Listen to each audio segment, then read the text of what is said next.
Saudi Arabia is the world's largest source of funds for Islamist militant groups such as the Afghan Taliban and Lashkar-e-Taiba, but the Saudi government is reluctant to stem the flow of money, according to Hillary Clinton.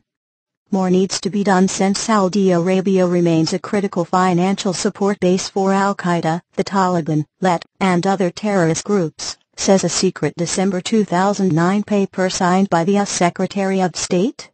Her memo urged US diplomats to redouble their efforts to stop Gulf money reaching extremists in Pakistan and Afghanistan.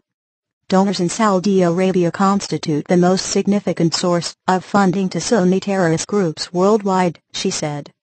3 other Arab countries are listed as sources of militant money: Qatar, Kuwait, and the United Arab Emirates.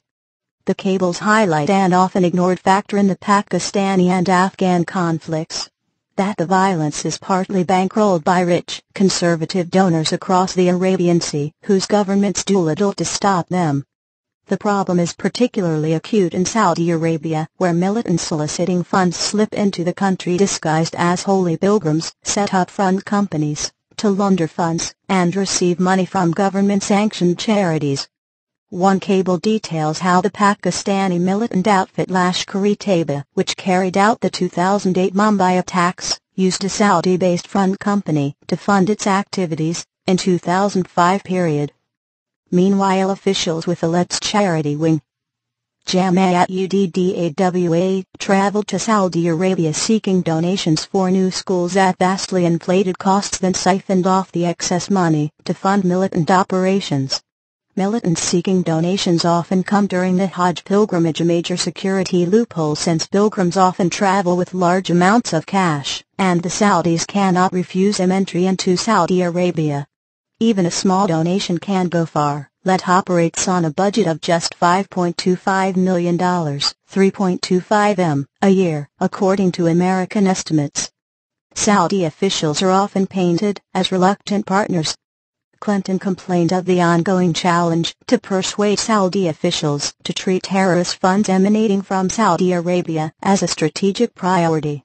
Washington is critical of the Saudi refusal to ban 3 charities classified as terrorist entities, and the US intelligence suggests that these groups continue to send money overseas and, at times, fund extremism overseas, she said.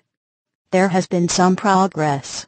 This year, US officials reported that Al-Qaeda's fundraising ability had deteriorated substantially since the government crackdown. As a result, bin Laden's group was in its weakest state since 9/11 in Saudi Arabia. Any criticisms are generally offered in private. The cables show that when it comes to powerful oil-rich allies, US diplomats save their concerns for closed-door talks, in stark contrast to the often pointed criticism meted out to allies in Pakistan and Afghanistan. Instead, officials at the Riyadh embassy worry about protecting Saudi oil fields from Al-Qaeda attacks. The other major headache for the US in the Gulf region is the United Arab Emirates. The Afghan Taliban and their militant partners, the Haqqani network, earn significant funds through UAE-based businesses, according to one report. The Taliban extort money from the large Pashtun community in the UAE, which is home to 1 million Pakistanis and 150,000 Afghans. They also fundraise by kidnapping Pashtun businessmen based in Dubai, or their relatives. Some Afghan businessmen in the UAE have resorted to purchasing tickets on the day of travel to limit the chance of being kidnapped themselves upon arrival in either Afghanistan or Pakistan, the report says. Last January, US intelligence sources said 2 senior Taliban fundraisers had regularly traveled to the UAE, where the Taliban and Haqqani networks laundered money through local front companies. One report singled out the Kabul-based Haqqani facilitator Haji Khalil Zadran as a key figure.